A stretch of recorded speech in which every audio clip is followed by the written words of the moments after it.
Hello students, आज हम topic लेंगे वाई नॉन कॉपरेशन मूवमेंट।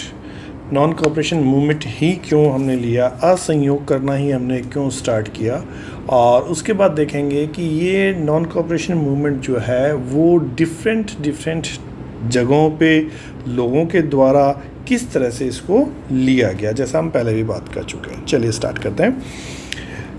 अब महात्मा गांधी की एक फेमस बुक थी हिंद स्वराज, जो 1909 में उन्होंने लिखी थी। ठीक है, उसमें उन्होंने ब्रिटिश रूल के बारे में बात लिखी कि इंडिया में ब्रिटिश रूल क्यों स्टैब्लिश है।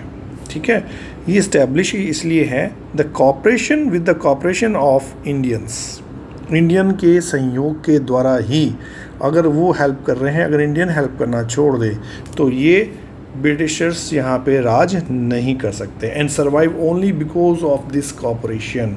If Indians refuse to cooperate, British rule in India would collapse within a year.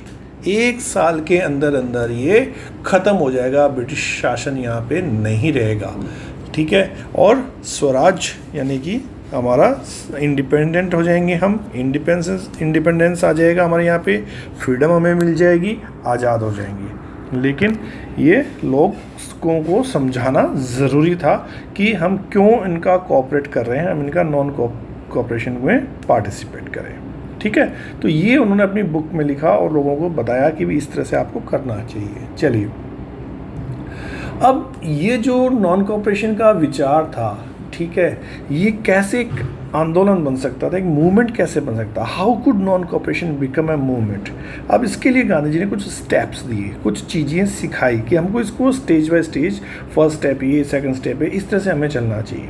तो इसको स्टार्ट कैसे करना था, ये भी एक क्वेश्चन बनता है। जो रेड में है बेटा, ये क्वेश्चन है आपके, तो इनको ज़रूर आप थोड़ा सा ध्यान देना कि कैसे ये क्वेश्चन, अगर ये क्वेश्चन आया तो आपने क्या आंसर करना है। It should begin with the surrender of titles. जो उपाधियाँ, जो चीज़ें, जो टाइटल्स, जो गवर्नमेंट ने आपको अवार्ड दिए हुए हैं, जो इनाम दिए हुए हैं, आप उनको सरेंडर करना स्टार्ट कर दें, उनको वापस देना स्टार्ट कर दें। Boycott of the civil services, जितनी भी सर्विसेज हैं आपकी, उन पर जाना बंद कर दें। आप एडमिनिस्ट्रेशन का सर्विसेज बंद कर दीजिए, आर्मी में काम करना बंद कर दीजिए, पुलिस की नौकरी से आप रिज़ाइन कर दीजिए, कोर्ट में काम मत कीजिए, जितने भी लेजिस्लेटिव काउंसिल्स हैं, स्कूल्स हैं, फॉरेन गुड्स हैं, उनको खरीदना बंद कर दीजिए, उनमें जाना बंद कर दीजिए। जो इंडियंस वहाँ पे कर रहे हैं तो वो तभी तो वो कमा रहे हैं, तभी वो खा रहे हैं वो, और तभी आप उनको यूज़ कर रहे हैं वो। Then in case the government use repression, अगर आपको रिप्रेशन का मतलब यहाँ दबाना चाहती है, आपको इस मूवमेंट को ख़त्म करना चाहती है, then full civil disobedience campaign would be launch. और तब हम क्या करेंगे, full civil disobedience, that means हम उनके आदेश नहीं मानेंगे, उनके ऑर्डर नहीं मानेंगे। सविनय अवज्ञा आंदोलन जिसको कहा जाता था, यानी कि उनकी आज्ञा, उनका आदेश, उनका ऑर्डर, उनको फॉलो नहीं करेंगे, और हम फुली उसको करना स्टार्ट कर देंगे। दैट मीन्स नॉन कोऑपरेशन और ज़्यादा करेंगे। ठीक है, तो समर्स ऑफ 1920 में क्या हुआ, महात्मा गांधी और शौकत अली, जैसा हमने कल बात की थी कि दोनों ने मिलकर खिलाफत के अंदर, मूवमेंट के अंदर, हिंदूज और महात्मा गांधी उनको सपोर्ट कर रहे थे, और इन्होंने स्वराज मूवमेंट के अंदर या नॉन कोऑपरेशन मूवमेंट में मुस्लिम्स हिंदुओं को सपोर्ट कर रहे थे इंडिया के अंदर। ठीक है, उन्होंने टूर करना स्टार्ट कर दिया, पूरे इंडिया के अंदर इस मूवमेंट के लिए सपोर्ट मांगना शुरू किया। अब उस समय एक काम और हुआ था कि जो कांग्रेस थी यहाँ पे, पहले हमारी बड़ी पार्टी, आज भी है, तो उसके अंदर भी कुछ क्या होने लगा था, मतलब वो कई तरीके से कांग्रेस के लोगों को ये शंका थी कि क्या पता ये चीज़ सक्सेस होगी, नहीं होगी, या कैसे चलेंगे।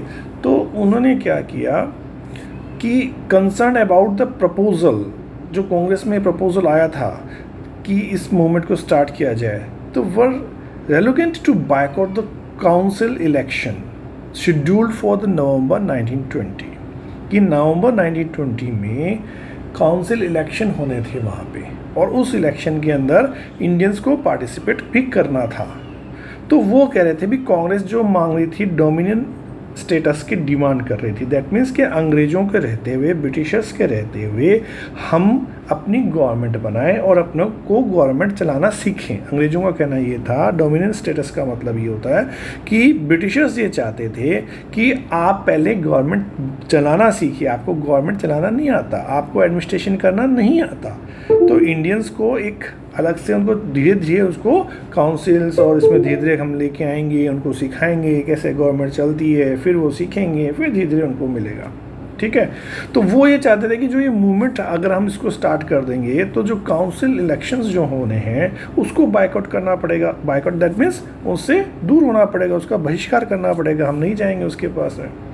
दे fear that the movement might lead to popular violence, और ये भी था कि जैसे पहले वायलेंस के अंदर कन्वर्ट हुआ मूवमेंट तो कहीं फिर वायलेंस कन्वर्ट ना हो जाए, ऐसा भी उनको लग रहा था। लेकिन 1920 के September and December, between September and December यानी सितंबर अक्टूबर, इन मंथ्स के अंदर क्या हुआ कि ये जो बीच में टसल था आपस में, दैट मीन्स कि जो इन दोनों के बीच खींचतानी चल रही थी, जो इसके सपोर्टर थे मूवमेंट के और जो इसके अपोजर्स थे, उनके बीच में ये अपोनेंट्स एंड सपोर्टर के बीच में काफ़ी ये टसल बढ़ गया। तो एक बार ऐसा लगने लग गया था कि यहाँ पे कोई सहमति नहीं बनेगी, शायद इस पर कांग्रेस एग्री नहीं होगी। लेकिन finally at the Congress session at the Nagpur में हुआ, लास्ट दिसंबर 1920 के अंदर सेशन हुआ था।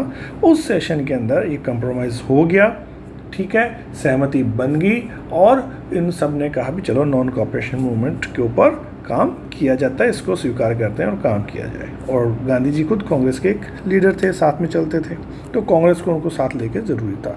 तो इस तरह से नॉन कोऑपरेशन मूवमेंट के ऊपर स्टार्ट करने का ठप्पा लगा कब? दिसंबर 1920 के अंदर मोहर लग गई कि अब इसको स्टार्ट किया जाए और पूरा बढ़ाया जाए।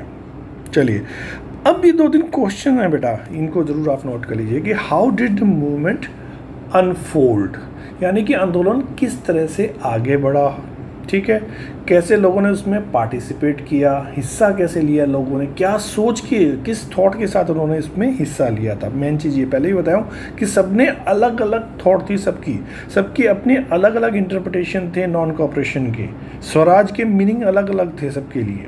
तो ये यहाँ पे हम आगे पढ़ेंगे और कैसे जो सोसाइटी थी, सोशल ग्रुप्स थे, उन्होंने इसको कंसीव किया कि नॉन कोऑपरेशन मूवमेंट के आइडिया को किस तरह से उनको समझ में आया, किसी ने कैसे समझा, किसी ने कैसे समझा, यहाँ पे सब में बीच में फ़र्क आना स्टार्ट हुआ था। ठीक है, चलिए अब हम देखते हैं कि differing standard with in the movement, अलग अलग स्टैंडर्ड, अलग अलग जो है एक तरह से स्ट्रेंड्स आ गए थे, उसमें अलग अलग ब्रांचेस बन गई थी मूवमेंट के अंदर कि कोई किसी को सपोर्ट कर रहा, कोई किसको कर रहा है, या इसके मीनिंग अलग अलग निकाल रहे हैं। द नॉन कोऑपरेशन एंड खिलाफत, ये दोनों मूवमेंट स्टार्ट हुए जनवरी 1921 में, क्योंकि नागपुर सेशन के अंदर दिसंबर 1920 के अंदर क्या हुआ, पास हुआ, देन जनवरी 1921 में इसको लॉन्च किया गया। The various social group participate in the movement, और इसमें सोसाइटी के अलग अलग ग्रुप्स ने पार्टिसिपेट किया, लेकिन सबके अपने स्पेसिफिक एस्पिरेशंस थी, सबकी अपनी अलग अलग उसमें इच्छाएं थी, उनकी आशाएं थी, उनके अलग एस्पिरेशंस थे उनके। All of them responded to the call of Swaraj, लेकिन सभी उसको स्वराज ही कह रहे थे। सबकी इच्छा अलग थी कि मुझे स्वराज ऐसा चाहिए, मुझे उसको ऐसा चाहिए, मुझे आज़ादी ऐसी चाहिए, मुझे आज़ादी इसका मतलब ये, इसका मतलब ये, मीनिंग सबके अलग अलग थे, लेकिन कह सभी उसको स्वराज रहे थे। But the term meant different thing to different people, अलग अलग लोगों के लिए इसके मीनिंग अलग अलग थे। ये ज़रूर बात ध्यान रखना, और यही चीज़ हमने आगे पढ़नी है कि किसके साथ कैसे था। चलिए, ये भी एक क्वेश्चन बनता है कि ये मूवमेंट टाउन्स में कैसे फैला, सिटीज़ के अंदर कैसे फैला, ठीक है, उसके अंदर कैसे काम हुआ। यहाँ पे एक छोटा सा इसको भी क्वेश्चन मार्क कर लीजिए। यस, मूवमेंट स्टार्ट हुआ किसके साथ, सिटीज़ के अंदर। मोस्टली मिडिल क्लास था जो उसने पार्टिसिपेशन ज़्यादा लिया सिटी के अंदर। थाउजेंड्स ऑफ स्टूडेंट्स, उन्होंने अपने गवर्नमेंट कॉलेज छोड़ दिए, अपने स्कूल छोड़ दिए, ठीक है। हेड मास्टर्स एंड टीचर्स ने अपने रेजिग्नेशन देना स्टार्ट कर दिया। लॉयर्स जो थे उन्होंने कोर्ट जाना छोड़ दिया, प्रैक्टिस करना छोड़ दिया। काउंसिल इलेक्शन को बायकॉट किया गया जो इलेक्शन होने थे। लेकिन सिर्फ इलेक्शन बाकी कंट्रीज़ में हुए पूरी कंट्री में, लेकिन मद्रास के अंदर जो प्रोविंसेस थी वहाँ पे ये इलेक्शन हुए, क्योंकि वहाँ पे जो जस्टिस पार्टी थी, ठीक है, जस्टिस पार्टी थी, उसने वो जस्टिस पार्टी नॉन ब्राह्मण्स की पार्टी थी, और इस पार्टी का ये मानना था कि जो काउंसिल के जरिए उन्हें जो राइट मिल सकते हैं वो क्या होगा, केवल ब्राह्मणों को मिल पाते हैं, ठीक है। इसलिए उन्होंने पार्टी से बायकॉट नहीं किया कि ब्राह्मण्स कहीं ऐसा ना हो कि आगे आ जाएं वापस और हम लोग ना आ पाए। तो नॉन ब्राह्मण की पार्टी थी जस्टिस पार्टी, और वो ये चाहती थी कि ये हम इसमें आ गए, तो उन्होंने क्या इलेक्शन के अंदर पार्टिसिपेट किया।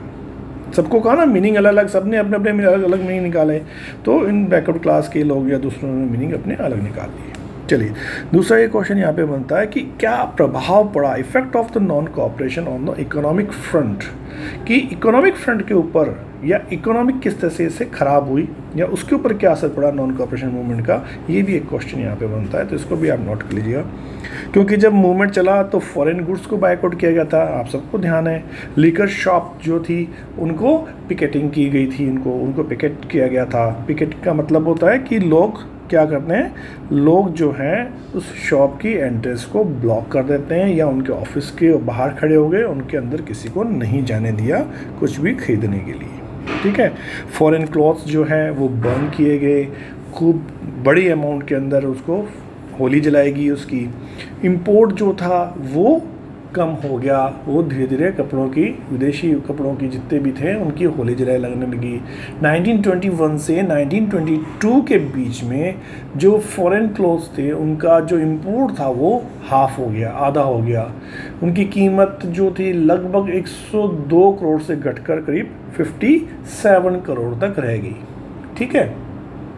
बहुत से जो व्यापारी थे जो फॉरेन चीज़ों का इंपोर्ट करते थे या इंपोर्ट एक्सपोर्ट में लगते थे, उन्होंने अपना पैसा इस ट्रेड के अंदर लगाने से इनकार कर दिया, ठीक है। और जैसे जैसे ये मूवमेंट फैलता गया वैसे वैसे जो इंपोर्टेड क्लॉथ थे लोग उनको छोड़ने लगे और इंडियन क्लॉथ्स को पहनने लगे। अब इससे क्या हुआ कि इंडियन जो छोटी मिल थी, इंडियन के जो पावर लूम्स थे, हैंडलूम्स थे, ठीक है, इंडियन टेक्सटाइल को बढ़ावा मिला और वो बढ़ने लगा, उनमें प्रोडक्शन बढ़ने लगा।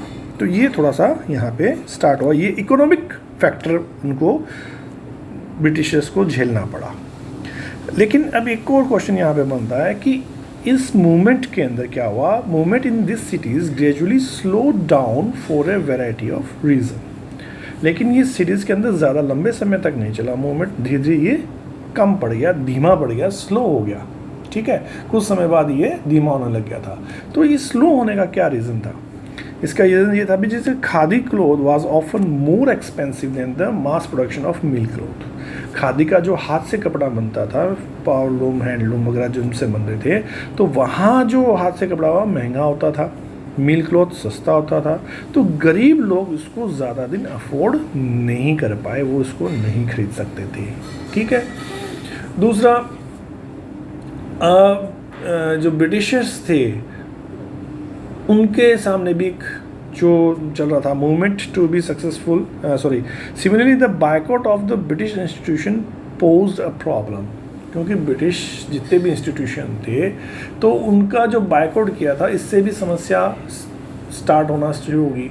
क्योंकि जो मूवमेंट कर रहे थे या मूवमेंट की कामयाबी के लिए हमें क्या था कि इंडियन इंस्टीट्यूशंस जो बनने ज़रूरी थे, क्योंकि वहाँ जो ब्रिटिश इंस्टीट्यूशन थे उनकी जगह कौन लेगा। अगर उनकी जगह अगर इंडियन इंस्टीट्यूट बने हुए होते तो वो उसके ब्रिटिश इंस्टीट्यूशन की जगह ले लेते।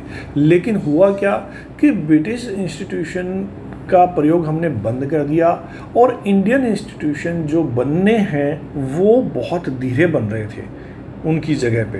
यानी कि अगर ब्रिटिश स्कूल नहीं थे तो इंडियन स्कूल नहीं बने, ब्रिटिश हॉस्पिटल में हमने जाना बंद कर दिया तो इंडियन हॉस्पिटल्स हमारे पास नहीं थे, ब्रिटिश कोर्ट में हमने जाना बंद कर दिया तो इंडियन कोर्ट्स हमारे पास नहीं थे जहां हम अपनी लड़ाई झगड़े सॉल्व कर सकते। तो प्रॉब्लम्स बहुत सी आना स्टार्ट हो गई, समझ में आई बात। तो ये ब्रिटिश जितने भी इंस्टीट्यूशन थे उनकी जगह इंडियन इंस्टीट्यूशन होना ज़रूरी था, लेकिन वो ऐसा था नहीं, वो जो बनना था वो धीरे धीरे बन रहा था। सो स्टूडेंट्स और टीचर्स पैसा आपको पता है कि जब लंबे समय तक अगर आप काम नहीं करेंगे या बायकॉट करेंगे तो घर का खर्चा तो ऐसे ही चलेगा, चलाना पड़ेगा, तो उसको कहाँ से आएगा। तो स्टूडेंट टीचर्स वापस स्कूल्स में जाना स्टार्ट कर दिया, लॉयर्स वापस वर्क पे जाने लग गए, गवर्नमेंट कोर्ट्स में जाने लग गए, दोबारा काम करना स्टार्ट कर दिया, क्योंकि सबकी अपनी अपनी मजबूरी है, सबको भूखा नहीं रहना था।